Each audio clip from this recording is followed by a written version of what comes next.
What if I told you that Israel just launched one of its most daring operations in decades, striking deep inside Iran?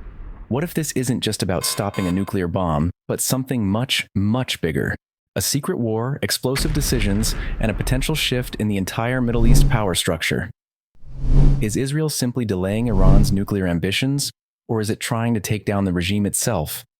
In this video, you'll learn about Israel's hidden strategy, Iran's potential reaction, and why this conflict matters not just to the Middle East, but to the entire world, including the EU. Stay with us till the end, because by then you won't just understand the headlines, you'll understand the stakes. Israel has long considered a nuclear-armed Iran an existential threat. Iran's leaders have openly called for the destruction of Israel, and after years of diplomacy, secret sabotage, and global negotiations, the nuclear threat is back. In June 2025, under a campaign named Operation Rising Lion, Israel carried out a major military strike targeting Iran's nuclear infrastructure and top military leaders.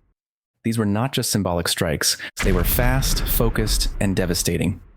Israel's publicly stated goal is simple: buy time. Their main target? Iran's uranium enrichment facility at Natanz, the heart of its nuclear program. Natanz is where Iran spins thousands of centrifuges producing fuel close to weapons grade.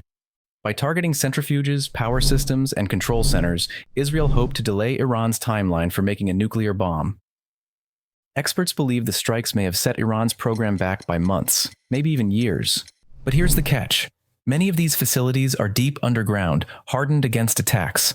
It's nearly impossible to know how much damage was truly done. This isn't the first time. In 2010, a cyber attack known as Stuxnet, allegedly by Israel and the US, destroyed over 1,000 centrifuges. In 2021, mysterious blasts rocked the same Natanz site. Each time, Iran rebuilt. So, is Israel just buying time again, or are they aiming for something bigger this time?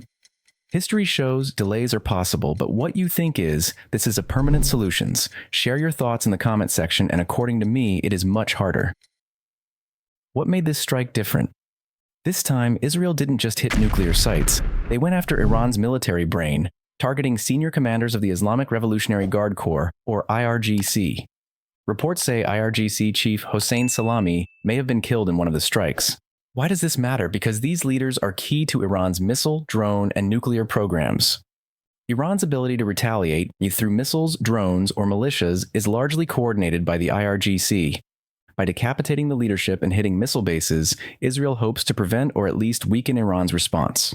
Here's where it gets controversial. If Israel only wanted to delay Iran's nuclear work, why go after so many military and political leaders?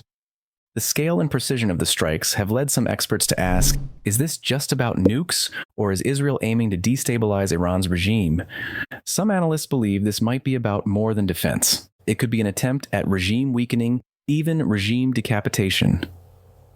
By removing top generals and scientists and shaking Iran's command structure, Israel might be hoping to destabilize the regime itself.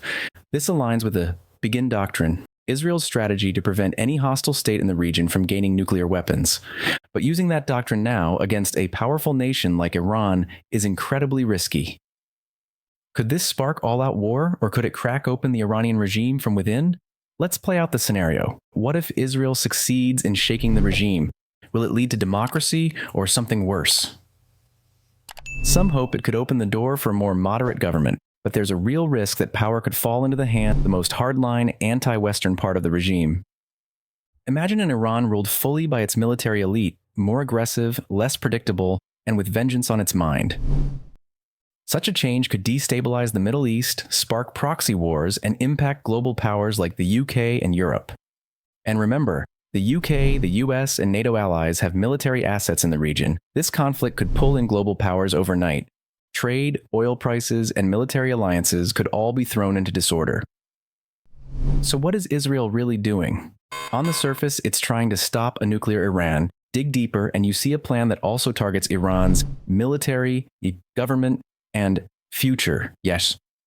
Whether it's a bold defense strategy or a dangerous gamble, one thing's clear: the stakes are higher than ever. So Iran will respond, and the world will be watching.